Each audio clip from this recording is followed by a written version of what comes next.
Hello, hello. Alors, j'aimerais m'adresser aux businesswomen et aux businessmen, aux entrepreneurs. Vous savez, rien n'est facile. Lorsque vous vous lancez dans quelque chose, vous aurez toujours des épreuves. Vous aurez toujours des tests. Et ça fait partie d'entreprendre, de se lancer dans le business que de tomber, de faire des échecs, d'avoir des portes fermées, d'avoir du découragement.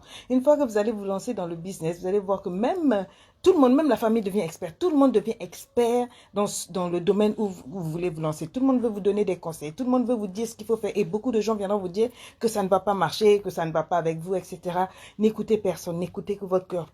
Prenez cette vision que vous avez, courez, volez, faites ce que vous voulez, mais ne laissez personne vous décourager.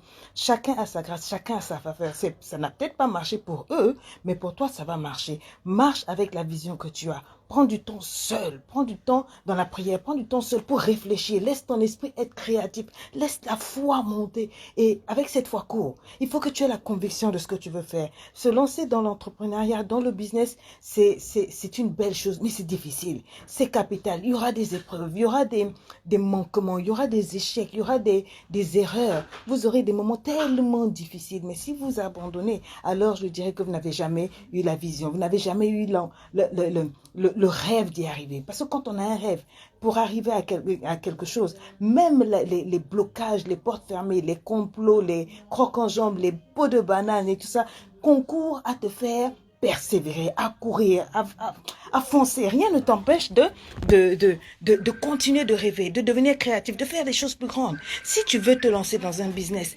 observe ton marché, observe ton environnement. Quelle est la solution que toi tu vas apporter? Et c'est avec ça que tu cours et rien d'autre. Les onko, non, toi tu vas te casser la figure. Tous ceux qui se sont lancés avant toi se sont plantés. J'ai dit, hein. Toi, tu n'es pas dans ça. Les autres, c'était les autres. Écris-moi ça. Les autres, c'était les autres. Moi, je suis moi. Je cours avec la vision que Dieu m'a donnée. Dieu a dit, va avec la force que tu as. La force que tu as, c'est la vision qu'il t'a donnée à toi. Si les autres ont échoué, peut-être que Dieu a prévu que c'est toi qui vas réussir. Donc, cours, fais. N'écoute que ton cœur, ta vision, tes rêves. Parle à tes rêves. Parle à ta vision. Dis, je vais réussir. Un langage positif et une vision positive.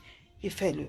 Et quand tu auras fait, je te garantis qu'ils chercheront à te reconnaître, ils chercheront à être représentés à toi, ils chercheront à venir s'asseoir et dire, yes, tu avais raison. Tout ce qui n'est pas fruit de conviction, c'est un péché. Tout ce qui n'est pas fruit de conviction est péché. Quelle est la conviction que tu as, que tu peux réussir? Vas-y, va voir les banques, vas-y, va voir le marché, définis bien tes cibles, fais ta loi du 4 mix, vois un peu ton emballage, tes circuits de distribution, vois tes contacts, fonce. On est ensemble. Bye bye.